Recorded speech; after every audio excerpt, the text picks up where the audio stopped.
A very warm welcome to you all in my YouTube channel DPS Tutorial Classes. This is Divya and you are at the right place if you want to know about the physics of class 10th. If you like this video then please hit the bell icon and subscribe to my YouTube channel. हम लोग chapter 5 study कर रहे थे that is electricity और last की classes में हमने electric potential and potential difference के बारे में डिस्कस किया था। उसी से बेस्ड हम आज कुछ न्यूमेरिकल्स स्टडी करेंगे प्लस कुछ नए टॉपिक्स भी स्टडी करेंगे। तो पोटेंशियल डिफरेंस के ऊपर बेस्ड पे कुछ न्यूमेरिकल्स हमारे हैं। ये बहुत इंपॉर्टेंट न्यूमेरिकल्स है, 2 मार्क्स के हमारे एग्जाम्स में, बोर्ड एग्जाम्स में डेफिनेटली पूछे जाते हैं। तो चलिए स्टार्ट करते हैं। How much energy is given to each coulomb of charge passing through a 6 volt battery.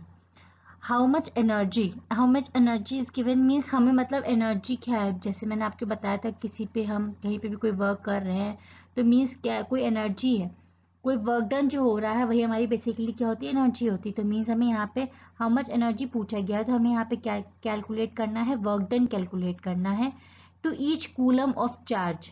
Each coulomb of charge means each means one single, तो यहाँ पे क्या कंसिडर किया जाएगा, 1 कूलम ऑफ चार्ज। तो यहाँ पे चार्ज की जगह क्या आ जाएगा, 1 आ जाएगा। Passing through a 6 volt battery, 6 volt battery के थ्रू अगर 1 कूलम चार्ज पास आउट हो रहा है तो कितना वर्क डन किया गया है।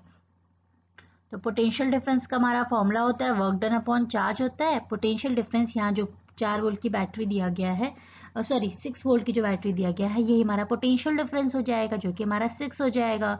वर्क डन हमें फाइंड आउट करना है, क्यों जो हमारा चार्ज है वो हमारा क्या है, ईच कूलम है मीन्स 1 कूलम, तो ये हमारा 1 हो जाएगा। तो यहाँ पे वर्क डन हमारा क्या हो जाएगा, 6 joule. Energy given is equivalent to the work done, so the energy given is 6 joule. Next question है how much work is done in moving a charge of 2 coulomb across the 2 points having the potential difference 12 volt। इसमें भी साफ साफ यही चीज पूछी गई है, हमें वर्क डन कैलकुलेट करना है। अगर हमें किसी चार्ज को 2 कूलम के चार्ज को मूव करना है एक पॉइंट से दूसरे पॉइंट पे और दोनों के बीच का पोटेंशियल डिफरेंस जो है वो हमें 12 दिया गया है। तो potential difference is equals to work done upon charge होता है। अमाउंट ऑफ चार्ज हमें 2 कूलम दिया हुआ है, पोटेंशियल डिफरेंस हमें 12 वोल्ट का दिया हुआ है। तो वर्क डन जो हो जाएगा वो पोटेंशियल डिफरेंस इनटू चार्ज हो जाएगा। पोटेंशियल डिफरेंस 12 है, चार्ज हमारा 2 है, तो वर्क डन हमारा कितना हो जाएगा, 24 जूल। नेक्स्ट क्वेश्चन है calculate the work done by a circuit in passing 2 ampere of current in 3 minutes from the 6 volt battery. अब सबसे पहली जो मेन चीज होती है कि हमें क्वेश्चन में जो जो चीजें मेंशन आउट होती हैं, जो जो चीजें दी होती हैं उन्हें हम एक बार साइड से मेंशन कर लें और फिर हमें क्या चीज फाइंड आउट करनी, क्वेश्चन में क्या पूछा गया है फिर हमें उससे लिख लें। तो इससे ये आसान हो जाता है कि बेसिकली हमें पता चल जाता है क्या क्या चीजें दी हुई हैं और हमें क्या फाइंड आउट करना है। सबसे पहले हमारे यहाँ पे करंट दिया हुआ है तो हम करंट लिख लेंगे 2 एम्पियर। इसके बाद हमें दिया हुआ है टाइम ड्यूरेशन जो कि हमारा 3 मिनट्स है, इसको हम सेकंड्स में कन्वर्ट करेंगे तो 60 से मल्टीप्लाई करेंगे, 6 3 18 होता है, ये 180 सेकेंड्स हो जाएगा। और जो हमारा पोटेंशियल डिफरेंस है वो हमारा 6 वोल्ट का है। अब हमें फाइंड आउट क्या करना है, वर्क फाइंड आउट करना है। हमें बहुत अच्छे से पता है कि जो potential difference is equals to work upon charge होता है, तो वर्क डन जो हो जाएगा वो हमारा पोटेंशियल डिफरेंस इनटू चार्ज हो जाएगा। हमारे पास क्वेश्चन में क्या मेंशन है, पोटेंशियल डिफरेंस मेंशन है, तो हमारे पास चार्ज नहीं है। तो अगर हमें चार्ज पता चल जाए तो हम आराम से वर्क डन निकाल सकते हैं। अब जैसा कि हम जानते हैं चार्ज का भी एक फॉर्मूला होता है Q is equals to I T, जो भी हमने लास्ट की क्लासेस में स्टडी किया है। तो Q इज इक्वल्स टू जो आई टी होता है उस आई टी में हमारे पास I भी है प्लस T भी है, मीन्स इस दोनों की हेल्प से हम Q की वैल्यू आराम से निकाल सकते हो। जब हमें Q पता चल जाएगा तो यहाँ पे पोटेंशियल डिफरेंस और चार्ज पता ही है, वर्क डन पता चल जाएगा। तो Q is equals to I T होता है, तो I हमारा जो करंट है वो 2 दिया है, T हमारा 180 दिया हुआ है, तो चार्ज जो हमारा हो जाएगा यहाँ पे वो 360 कूलम हो जाएगा। अब हमें चार्ज की वैल्यू पता चल गई। अब potential difference is equals to work done upon charge होता है, तो work done is equals to potential difference into charge हो जाएगा। तो हम यहाँ पे work done is equals to potential difference जो कि हमारा 6 दिया हुआ है, चार्ज हमारा 360 निकल के आया, तो यहाँ पे वर्क डन जो हमारा हो जाएगा वो हमारा 2160 जूल हो जाएगा। नेक्स्ट क्वेश्चन है अ सर्किट ड्रॉ 2 × 10⁻20 इलेक्ट्रॉन्स पर मिनट, 1 मिनट में इतने इलेक्ट्रॉन्स ड्रॉ कर रहा है। From a battery of 5 volt calculate the work done in 2 minutes. 2 minute में कितने इलेक्ट्रॉन्स पास आउट करेंगे तो उसमें कितना वर्क डन होगा वो हमें कैलकुलेट करना है। अब वर्क डन क्या होता है? Work done is equals to potential difference into charge होता है। ठीक है, पोटेंशियल डिफरेंस हमें पता है, अब चार्ज हमें पहले पता करना है। तो जैसा कि इसमें बताया गया है कि 1 मिनट में कितने number of electrons pass out हो रहे हैं। ठीक है, तो हम 2 मिनट में कैलकुलेट कर लेंगे क्योंकि यहाँ पे 2 मिनट में पूछा गया है। तो 2 मिनट में कितने पास आउट होंगे, इसमें हम 1 मिनट में जितने पास आउट हो रहे हैं उसको हम 2 से अगर मल्टीप्लाई कर दें तो हमें पता चल जाएगा 2 मिनट में कितने पास आउट हो रहे हैं। तो 2 मिनट में हमारा 4 × 10⁻20 हो जाएगा, इतने इलेक्ट्रॉन्स पास आउट हो रहे हैं। ठीक है, अब जैसा कि हम जानते हैं यहाँ पे कि 2 मिनट जो होता है वो किसके बराबर होता है? 120 सेकेंड्स के बराबर होता है। ठीक, तो चार्ज जो हो जाएगा वो कितना हो जाएगा? N × E। N ही होता है चार्ज का, जो हमारा फॉर्मूला होता है वो हमारा क्या होता है? N ही होता है। तो चार्ज का जो हमारा होता है वो क्या होता है? N ही होता है। तो बेसिकली यहाँ पे जो 2 मिनट्स 120 सेकेंड है इसका कुछ खास एज इस लाइन का यूज नहीं है। हमें खाली इतना जानना है, पोटेंशियल डिफरेंस इतना है, 1 मिनट में इतने इलेक्ट्रॉन्स पास आउट कर रहे हैं तो 2 मिनट में इतने इलेक्ट्रॉन्स पास आउट करेंगे। अब हमें नंबर ऑफ इलेक्ट्रॉन्स पता चल गए हैं। ठीक, चार्ज जो होता है वो नंबर ऑफ इलेक्ट्रॉन्स इंटू एक इलेक्ट्रॉन पे कितना चार्ज है। तो एक इलेक्ट्रॉन पे कितना चार्ज है हमें क्वेश्चन पे मेंशन है, 1.6 × 10⁻19। ठीक, और नंबर ऑफ जो इलेक्ट्रॉन्स है वो हमने यहाँ पे फाइंड आउट कर लिए हैं, तो उसकी वैल्यू हम यहाँ पे रख देंगे। दोनों को जब हम मल्टीप्लाई कर देंगे तो हमें क्या पता चल जाएगा? चार्ज पता चल जाएगा। Q is equals to n e भी फॉर्मूला होता है, Q is equals to IT भी होता है। क्वेश्चन में जो चीजें दी होती हैं उसके अकॉर्डिंग हम इन दोनों फॉर्मूलेस को अप्लाई करते हैं। तो यहाँ पे IT तो दिया नहीं है, ना हमें करंट दिया हुआ है, ना हमें टाइम दिया, बट करंट नहीं दिया है। तो अब करंट नहीं दिया है तो ऑब्वियस बात है Q तो निकल नहीं सकता है। तो हम लोग दूसरे फॉर्मूले की तरफ स्विच ओवर करते हैं, तो Q is equals to n e होता है। एन नंबर ऑफ इलेक्ट्रॉन्स हमको पता चल गए हैं क्योंकि इसमें दिया हुआ है 1 मिनट में इतने इलेक्ट्रॉन्स पास आउट हो रहे हैं, तो 2 मिनट में कितने हो रहे हैं हमने निकाल लिए। नंबर ऑफ इलेक्ट्रॉन्स हमें पता चल गए हैं, चार्ज हमें इलेक्ट्रॉन का पता ही होता है। तो हमारा यहाँ पे चार्ज जो निकल के आएगा क्या हो जाएगा हमारा? 64 कूलम। तो ये हमारा चार्ज क्यों निकल के आ गया? वर्क डन जो होता है वो V × Q होता है, तो V हमारा 5 दिया हुआ है, चार्ज हमारा 64 हो जाएगा, तो वर्क डन जो हमारा हो जाएगा वो कितना हो जाएगा? 320 जूल्स। नेक्स्ट क्वेश्चन आता है, how much work is done in a circuit with a 5 ampere current connected to a 20 volt battery in 1 minute. Current हमें दिया हुआ है 5 एम्पियर। ठीक, पोटेंशियल डिफरेंस हमें दिया हुआ है 20 वोल्ट, टाइम में 1 मिनट का दिया हुआ है, जैसे हम 60 सेकेंड्स भी लिख सकते हैं। फाइंड आउट क्या करना है? वर्क डन फाइंड आउट करना है। फिर वही हमें वर्क डन के लिए क्या चाहिए? वर्क डन के लिए पोटेंशियल डिफरेंस और चार्ज चाहिए। पोटेंशियल डिफरेंस है ही हमारे पास, चार्ज नहीं है, तो चार्ज की जगह हम क्या लिख सकते हैं? यहाँ पे IT लिख सकते हैं। I भी हमें दिया है, T भी हमें दिया है। तो अब इस अगर Q की जगह हम IT लिख दे तो यहाँ पे W का फॉर्मूला क्या बन जाएगा? V × I × T। V हमें 20 दिया है, I हमें 5 दिया हुआ है, T हमें 60 सेकेंड्स दिया हुआ है। जब हम इस पूरे को मल्टीप्लाई करेंगे तो हमारा वर्क डन जो आ जाएगा वो हमारा 6000 जूल्स आ जाएगा। तो ये हमारे हो गए पोटेंशियल डिफरेंस के बेसिकली उसके फॉर्मूले के बेस्ड पे कुछ न्यूमेरिकल्स। ये सारे ही न्यूमेरिकल्स बहुत बहुत बहुत ज़्यादा इंपॉर्टेंट है। मेरी आप सबसे रिक्वेस्ट है कि आप एक बार इन्हें क्वेश्चन नोट डाउन करके फिर से प्रैक्टिस कर लें, क्योंकि इस तरीके के क्वेश्चंस हमारे 2 मार्क्स के डेफिनेटली एग्जाम्स में ज़रूर पूछे जाते हैं। तो चलिए आज हम एक नया टॉपिक स्टार्ट करते हैं, ओम्स लॉ। अपने में ही ये टॉपिक बहुत ही ज़्यादा इंपॉर्टेंट है। ओम्स लॉ जो बेसिकली हमारा होता है V = IR जो होता है, पोटेंशियल डिफरेंस करंट और रेजिस्टेंस के बीच का रिलेशनशिप शो करता है। रेजिस्टेंस जो हमारा होता है वो डायरेक्टली प्रोपोर्शनल होता है पोटेंशियल डिफरेंस के, और जो हमारा करंट होता है वो भी हमारा डायरेक्टली प्रोपोर्शनल होता है पोटेंशियल डिफरेंस के। जितना पोटेंशियल डिफरेंस ज़्यादा होगा उतना ही हमारा करंट ज़्यादा फ्लो करेगा।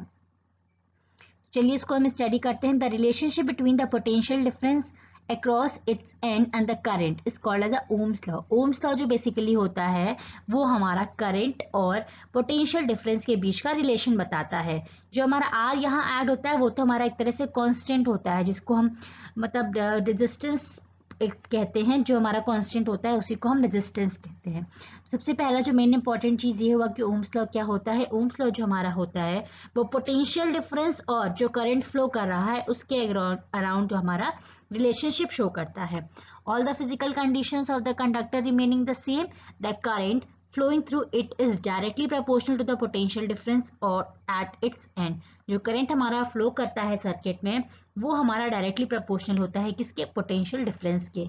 This law states that the electric current flowing to a metallic wire is directly proportional to the potential difference across its end, providing its temperature remains the same. अगर temperature same है तो ये law हमारा basically ये state करता है कि किसी भी मेटालिक वायर से जो करंट हमारा फ्लो कर रहा है वो किसके डायरेक्टली प्रोपोर्शनल है? दोनों के बीच के, दोनों जो पॉइंट्स हैं उसके क्रॉस के बीच का जो पोटेंशियल डिफरेंस है उसके हमारे प्रोपोर्शनल होता है. तो हम इसको एज अ सिंबल के फॉर्म में V is directly proportional to I लिख सकते हैं. ठीक. और जब हम इस साइन को रिमूव करते हैं तो हमारा इक्वल टू का साइन बनता है. ठीक है. और जब हम इक्वल टू के साइन के अराउंड इसको नीचे लेके आएंगे तो ये V upon I equal to क्या हो जाएगा? एक कांस्टेंट हो जाएगा. इसी कांस्टेंट को क्या कहते हैं? हम रेजिस्टेंस ऑफ अ सर्किट कहते हैं, जिसको हम R से रिप्रेजेंट करते हैं. तो ये हमारा V इज इक्वल टू क्या हो जाएगा? जब हम I को इधर रिप्लेस करेंगे, यहाँ कांस्टेंट की जगह हमने R लिख दिया. जब हम I को इधर रिप्लेस करते तो हमारा ये V is equal to IR हो जाता है. यही हमारा क्या होता है? ओम्स लॉ होता है. when a unit current flows through a resistor, जब यूनिट करंट फ्लो करता है किसी भी रेजिस्टर के थ्रू, अगर यूनिट करंट फ्लो करता है then the resistance of the resistor is equal to the potential difference at its end. अगर यहाँ पे I की वैल्यू हम 1 एम्पियर कर देते तो उस कंडीशन पे V जो हमारा है, जो रेजिस्टेंस होता है किसी भी रेजिस्टर का, वो हमारा किसके इक्वल हो जाता है? पोटेंशियल डिफरेंस के. तो ये हमारा बहुत ही इंपॉर्टेंट ओम्स लॉ होता है. V is equal to IR होता है बेसिकली. जो हमारा करंट फ्लो कर रहा है किसी भी इलेक्ट्रिक सर्किट में वो हमारा डायरेक्टली प्रोपोर्शनल होता है दोनों के बीच के पोटेंशियल डिफरेंस के. अब हम लोग जानेंगे कि बेसिकली इलेक्ट्रिकल रेजिस्टेंस होता क्या है. All the metals have large number of free electrons which drift randomly in all the possible directions. Thus, there is no net flow of electrons in some particular direction and hence no current flows through the metal. जो metals होते हैं basically वो हमारे क्या होते हैं? Conductor होते हैं जिसमें हमारा करंट कंडक्ट कर सकता है. पर जो हमारे मेटल्स होते हैं इसमें हमारे बहुत ज़्यादा large number of free electrons होते हैं और ये सब रैंडमली इधर उधर मूव करते रहते हैं, जिसकी वजह से इसमें कोई भी एक तरह से नेट फ्लो ऑफ इलेक्ट्रॉन्स नहीं होता है, जिसके कारण इसमें कोई भी करंट फ्लो नहीं करता है. पर जब हम इसमें पोटेंशियल डिफरेंस अप्लाई कर देते हैं तो ये सब एक सीक्वेंस में फ्लो करने लगते हैं और हमारा करंट जो होता है वो हाई पोटेंशियल से लो पोटेंशियल की तरफ मूव करने लगता है. कंडक्टर में खाली इतना ही डिफरेंस होता है, जब तक हम उसमें कोई पोटेंशियल डिफरेंस या कोई अलग से बैटरी नहीं अप्लाई करते हैं, अलग से हम कुछ एनर्जी, सोर्स ऑफ एनर्जी नहीं अप्लाई करते हैं, तब तक इलेक्ट्रॉन्स इधर उधर मूव करते रहते हैं. उनका कोई एक तरह से कोई प्रॉपर सीक्वेंस नहीं होता है जिसकी वजह से उसमें करंट फ्लो नहीं करता है. पर जैसे ही हम पोटेंशियल डिफरेंस अप्लाई कर देते हैं तो सारे जो इलेक्ट्रॉन्स हैं वो एक प्रॉपर सीक्वेंस में ड्रिफ्ट करने लगते हैं और हमारा करंट फ्लो करने लगता है from high potential to low potential. देख लीजिए आप लोग, इसमें यही लिखा हुआ है कि when the potential difference is applied at the ends of the metallic conductor, the electrons start drifting and current flows from the higher potential to the lower potential. During this directional drift, the electrons collide with each other as well as the fixed oppositely charged ion also drift. अब electrons हैं present हैं तो उसमें negative charges present है तो उसमें कुछ positive charges भी प्रेजेंट होंगे. अब ऑब्वियस सी बात है जब इलेक्ट्रॉन्स ये अपने प्रॉपर सीक्वेंस में मूव कर रहे हैं तो जब ये मूव करेंगे तो क्या होगा? जो अपोजिटली चार्जेस है उससे ये टकराएंगे. ठीक है. अब पोटेंशियल डिफरेंस अप्लाई हमने किया है तो वो हायर पोटेंशियल से लोअर पोटेंशियल की तरफ मूव तो करेंगे, पर क्या होगा कि जो दूसरे अपोजिट आयंस हैं उनसे ये टकराएंगे, टकराते हुए आगे बढ़ेंगे. तो बेसिकली जो ये कोलिजन होता है तो एक तरह से क्या होता है, जो दूसरे वाले होते हैं जो हमारे पॉजिटिव चार्ज होते हैं वो इनको एक तरह से अपोजिशन, एक रुकावट प्रोवाइड करते हैं आगे बढ़ने के लिए. मीन्स अगर ऑब्वियस ही बात है कोई अगर पॉजिटिव है कोई निगेटिव है, ठीक, तो अगर नेगेटिव वाला आगे मूव कर रहा है तो पॉजिटिव क्या करेगा? उसको रोकने की कोशिश करेगा, ये तुम आगे मत जाओ मुझे आगे जाना है. ठीक है. तो एक तरह से जो इस कोलिजन के दौरान जो अपोजिशन प्रोवाइड करता है वो अपोजिट चार्ज आयन, उसी अपोजिशन को हम बेसिकली क्या कहते हैं? इलेक्ट्रिकल रेजिस्टेंस कहते हैं. रेजिस्टेंस को अगर आप कॉमन वर्ड में समझे तो आप एक तरह से इसको कह भी सकते हैं कि ये हमारा बेसिकली हिंड्रेंस होता है या रुकावट होता है. करंट को मूव करने के लिए अगर हम रेजिस्टेंस लगाते हैं मीन्स हम वहां पे क्या कर रहे हैं, रुकावट लगा रहे हैं कि वो आगे ना मूव कर पाए। ठीक है, तो ये इसमें आगे देख लेते हैं। During this directional drift the electrons collide with each other, अपने एक दूसरे के साथ तो कोलाइड करते ही हैं, as well as the fixed oppositely charge ion also drift, जो fixed oppositely charge ions present है उसके साथ भी इनका कोलिजन होता है। This collision give rise to the certain opposition to drift the electron, electron को ड्रिफ्ट करने पे कुछ अपोजिशन प्रोवाइड करता है ये कोलिजन, और इसी अपोजिशन को हम क्या कहते हैं, इलेक्ट्रिकल रेजिस्टेंस कहते हैं। ये तो हमारा हो गया एक जनरल लैंग्वेज में कि बेसिकली इलेक्ट्रिकल रेजिस्टेंस हमारा होता क्या है। कि अगर एक बार प्रॉपर समरी में समझें कि अगर हमारे पास कोई मेटालिक मेटल है और उसमें हमारे रैंडमली इलेक्ट्रॉन्स मूव करते हैं, जब रैंडमली मूव करते हैं तो उसमें कोई सीक्वेंस नहीं होता है, कोई करंट फ्लो नहीं करता है। जब हम उसमें पोटेंशियल डिफरेंस अप्लाई कर देते हैं तो अप्लाई करने के बाद जो इलेक्ट्रॉन्स होते हैं प्रॉपर सीक्वेंस से मूव करने लगते हैं और करंट फ्लो करने लगता है, और जो करंट फ्लो करता है हाई पोटेंशियल से लो पोटेंशियल की तरफ मूव करने लगता है। ठीक, अब जब इलेक्ट्रॉन से मूव करते हैं तो उसमें इलेक्ट्रॉन्स भी प्रेजेंट है प्लस अपोजिट चार्ज आयंस भी प्रेजेंट है। तो जब इलेक्ट्रॉन्स मूव करता है तो कुछ आपस में इलेक्ट्रॉन से भी टकराता है, प्लस जो अपोजिट चार्ज आयंस है उनसे भी टकराता है। तो जो अपोजिट चार्ज आयन से जब टकराता है तो जो अपोजिशन उसको ऑफर करता है कौन, अपोजिट चार्ज आयन, जिसकी वजह से उसको आगे मूव करने में रुकावट होती है। तो वो जो अपोजिशन होता है उसे हम क्या कहते हैं, इलेक्ट्रिकल रेजिस्टेंस कहते हैं। अब हम लोग देख लेते हैं इसकी प्रॉपर डेफिनेशन। द अपोजिशन और the obstruction offered by the conductor to the passage of drifting electron, जो ड्रिफ्टिंग इलेक्ट्रॉन्स है उनको मूव करने के लिए जो कंडक्टर एक तरह से अपोजिशन ऑफर करता है, अपोजिशन प्रोवाइड करता है, उसी को हम क्या कहते हैं, इलेक्ट्रिकल रेजिस्टेंस कहते हैं। एसआई यूनिट जो होती है वो ओम होती है, इसको हम इस साइन से भी रिप्रेजेंट करते हैं। V is equals to I R मैंने आपको बताया था, तो अगर हम वहां से R की वैल्यू निकालते हैं तो is equals to V upon I होता है। तो रेजिस्टेंस जो हमारा होता है वो पोटेंशियल डिफरेंस अपॉन करंट होता है। 1 ओम जो होता है, if the potential difference across the two ends of the conductor is 1 volt, दो एंड्स के अक्रॉस में अगर 1 वोल्ट का पोटेंशियल डिफरेंस है और 1 एम्पियर करंट पास हो रहा है, तो उस केस में जो रेजिस्टेंस हमारा होगा कंडक्टर का वो कितना होगा, 1 ओम होगा, जिसको हम इस तरीके से भी रिप्रेजेंट कर सकते हैं, 1 ohm is equal to 1 volt upon 1 ampere. तो अब हमारा ओम तो ये एसआई यूनिट होती है, कुछ बिगर यूनिट भी होती है जैसे किलो ओम हो गया, मेगा ओम हो गया, गीगा ओम हो गया। तो 1 किलो ओम में टोटल हमारे 10 टू द पावर 3 ओम होते हैं, 1 मेगा ओम में 10 टू द पावर 6 ओम होते हैं, 1 गीगा ओम में 10 टू द पावर 9 ओम होते हैं। अब इसी के साथ साथ लगा हुआ एक टॉपिक हमारा होता है इलेक्ट्रिकल कंडक्टेंस होता है। इलेक्ट्रिकल कंडक्टेंस में ज्यादा कुछ नहीं है, बेसिकली ये इलेक्ट्रिकल रेजिस्टेंस का जस्ट रेसिप्रोकल होता है। Means the reciprocal of electrical resistance is called as a electrical conductance. Conductance का फॉर्मूला क्या हो जाएगा, 1 अपॉन रेजिस्टेंस। तो ये हमारा जस्ट इसका रेसिप्रोकल होता है और कुछ नहीं होता है, तो इसकी यूनिट भी हमारी रेसिप्रोकल हो जाएगी। रेजिस्टेंस की हमारी ओम है तो कंडक्टेंस की 1 अपॉन ओम हो जाएगी, जिसको हम ओम इनवर्स भी लिख सकते हैं, और इसको हम ओम इनवर्स को नॉर्मली MHO मोह भी लिखते हैं, प्लस इसको सीमेन भी हम बोल सकते हैं। तो ये सारी हमारी बेसिकली अगर कहीं 1 अपॉन ओम लिखा है या ओम इनवर्स लिखा है या मोह लिखा हुआ है या सीमेन लिखा हुआ है, तो ये सारी हमारी किसकी यूनिट्स हो जाएंगी, कंडक्टेंस की। अगर आपसे कोई कंडक्टेंस पूछे तो वो हमारा सिंपली इलेक्ट्रिकल रेजिस्टेंस का रेसिप्रोकल होता है। और रेजिस्टेंस के साथ ही एक हमारा एक और टर्म अच्छा सा आता है जैसे वेरिएबल रेजिस्टेंस। रेजिस्टेंस और वेरिएबल रेजिस्टेंस में ज्यादा कुछ खास डिफरेंस नहीं होता है, बस इतना डिफरेंस होता है कि रेजिस्टेंस अगर हमने किसी सर्किट में जैसे सपोज हमने 10 ओम का रेजिस्टेंस सर्किट में लगा दिया है तो वो हमारा 10 ओम का ही रहेगा।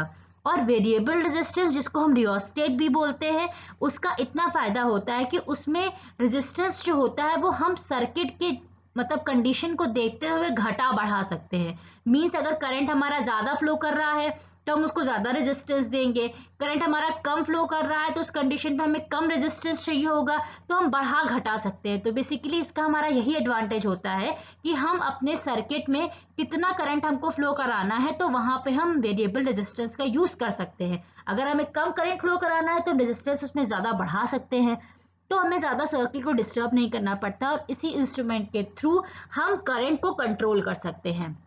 देख लेते हैं वेरिएबल रेजिस्टेंस, जिसको हम रियोस्टेट भी कहते हैं. It is necessary to increase और decrease the amount of current in an electric circuit without changing the potential difference. Potential difference को चेंज किए बगैर हम लोग सर्किट में जो करंट फ्लो कर रहा है उसको बढ़ा घटा सकते हैं. For this reason we can make use of a component called as a variable resistance और रियोस्टेट. और इसके लिए हम इस कॉम्पोनेंट का यूज कर सकते हैं, जो कि इसका यही वर्क होता है कि ये पोटेंशियल डिफरेंस को चेंज किए बगैर सर्किट में रेजिस्टेंस को बढ़ा घटाने का काम कर सकता है, जिसकी वजह से हम करंट को कंट्रोल कर सकते हैं. This can control the amount of current through the circuit by changing the value of the resistance. It does not alter the available voltage potential difference. और इसका सबसे बेस्ट बेनिफिट ये है कि ये पोटेंशियल डिफरेंस को कोई भी नुकसान नहीं पहुंचाता है, उसको कोई भी ऑल्टर नहीं होता है, मींस कोई भी चेंज भी नहीं करती है पोटेंशियल डिफरेंस की वैल्यू. जो पोटेंशियल डिफरेंस की वैल्यू है वो वही रहती है. हाँ, हम रेजिस्टेंस करंट के अकॉर्डिंग रेजिस्टेंस को घटा बढ़ा सकते हैं, तो उसके अकॉर्डिंग हमें जितना करंट रिक्वायर्ड होता है वो हम उसके अकॉर्डिंग एडजस्ट कर सकते हैं. तो बेसिकली आज की क्लास में इतना ही था. हमने पोटेंशियल डिफरेंस से कुछ बहुत ही ज्यादा इंपॉर्टेंट न्यूमेरिकल्स डिस्कस किए, प्लस ओम्स लॉ के बारे में जाना, इलेक्ट्रिकल रेजिस्टेंस के बारे में जाना और वेरिएबल रेजिस्टेंस के बारे में जाना. ये सारे ही टॉपिक्स भले ही छोटे छोटे हैं बट अपने में ही बहुत ही ज्यादा इंपॉर्टेंट है. जैसे हमारा छोटा टॉपिक हो गया इलेक्ट्रिक करंट हो गया, इलेक्ट्रिक सर्किट हो गया, हमारा पोटेंशियल डिफरेंस हो गया, इलेक्ट्रिक पोटेंशियल हो गया, ओम्स लॉ हो गया, इलेक्ट्रिकल रेजिस्टेंस हो गया, और हमारा कंडक्टेंस हो गया और रियोस्टेट हो गया. ये हमारे 5-6-7 टॉपिक्स जो ऐसे जो हमने अभी तक डिस्कस किए हैं, और इनके साथ जो भी न्यूमेरिकल्स हमने डिस्कस किए हैं, ये सारे टॉपिक्स बहुत वेरी वेरी इंपॉर्टेंट है. प्लस इनके साथ जो न्यूमेरिकल्स है वो डबल वेरी इंपॉर्टेंट है. तो आप लोग बहुत अच्छे से इनको पढ़ लीजिए, स्टडी कर लीजिए. इनकेस अगर आपको किसी भी लेसन में कोई भी डाउट होता है तो आप मुझे कमेंट सेक्शन में अपने डाउट्स लिखकर अपने डाउट्स क्लियर आउट कर सकते हैं. And thank you for watching this video and keep supporting.